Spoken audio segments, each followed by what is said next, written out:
Chapter 17 The Scarecrow of Oz by L. Frank Baum.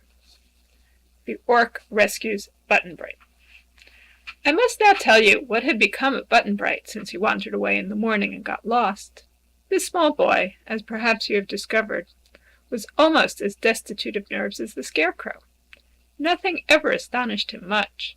Nothing ever worried him or made him unhappy. Good fortune or bad fortune, he accepted with a quiet smile, never complaining, whatever happened. This was the one reason why Button-Bright was a favorite with all who knew him. And perhaps it was the reason why he so often got into difficulties or found himself lost. Today, as he wandered here and there, over hill and down dale, he missed Trot and Cap'n Bill, of whom he was fond. But nevertheless, he was not unhappy. The birds sang merrily, and the wild flowers were beautiful, and the breeze had a fragrance of new-mown hay. The only bad thing about this country is its king, he reflected. But the country isn't to blame for that. A prairie dog stuck its round head out of a mound of earth and looked at the boy with bright eyes. "Walk around my house, please," it said. "and then you won't harm it or disturb the babies." "All right," answered Button-Bright, and took care not to step on the mound. He went on, whistling merrily, until a petulant voice cried, "Oh, stop it! Please stop that noise. It gets on my nerves." Button-Bright saw an old gray owl sitting in the crotch of a tree, and he replied with a laugh, "All right, old fussy," and stopped whistling until he had passed out of the owl's hearing. At noon he came to a farmhouse where an aged couple lived. They gave him a good dinner and treated him kindly, but the man was deaf and the woman was dumb, so they could answer no questions to guide him on the way to Pon's house. When he left them, he was just as much lost as he had been before. Every grove of trees he saw from a distance he visited, for he remembered that the king's castle was near a grove of trees, and Pon's hut was near the king's castle. But always he met with disappointment. Finally, passing through one of these groves, he came out into the open and found himself face to face with the orc. "Hello," said Button-Bright. "Where did you come from?" "From Orkland," was the reply. "I've found my own country at last, and it is not far from here either.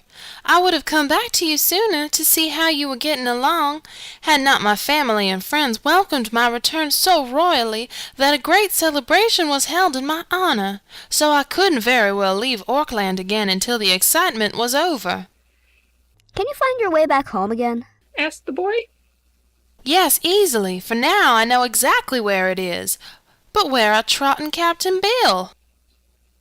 Button-Bright related to the orc their adventures since it had left them in Jinxland, telling of Trot's fear that the king had done something wicked to Cap'n Bill, and of Pon's love for Gloria, and how Trot and Button-Bright had been turned out of the king's castle. That was all the news that the boy had, but it made the orc anxious for the safety of his friends. "We must go to them at once, for they may need us," he said. "I don't know where to go," confessed Button-Bright. "I'm lost."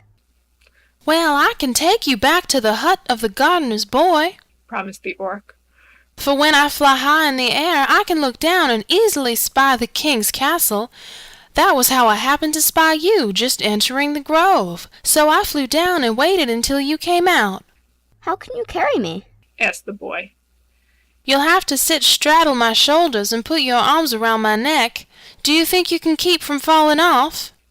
"I'll try," said Button-Bright. So the orc squatted down, and the boy took his seat and held on tight. Then the skinny creature's tail began whirling, and up they went, far above all the treetops. After the orc had circled around once or twice, its sharp eyes located the towers of the castle, and away it flew straight toward the palace. As it hovered in the air, near by the castle, Button-Bright pointed out Pon's hut, so they landed just before it, and Trot came running out to greet them. Gloria was introduced to the orc, who was surprised to find Cap'n Bill transformed into a grasshopper. "How do you like it?" asked the creature. "Why, it worries me a good deal," answered Cap'n Bill, perched upon Trot's shoulder. "I'm always afraid of being stepped on, and I don't like the flavor of grass and can't seem to get used to it. It's my nature to eat grass, you know, but I begin to suspect it's an acquired taste. Can you give molasses? asked the orc. I guess I'm not that kind of grasshopper, replied Captain Bill. but I can't say what I might do if I was squeezed, which I hope I won't be. Well, said the orc. it's a great pity, and I'd like to meet that cruel king and his wicked witch and punish them both severely. You're awfully small, Captain Bill, but I think I would recognize you anywhere by your wooden leg. Then the orc and Button-Bright were told all about Gloria's Frozen Heart and how the Scarecrow had come from the land of Oz to help them. The orc seemed rather disturbed when it learned that the Scarecrow had gone alone to conquer King Cruel. I'm afraid he'll make a frizzle of it. And there's no telling what that terrible king might do to the poor Scarecrow, who seems like a very interesting person, so I believe I'll take a hand in this conquest myself.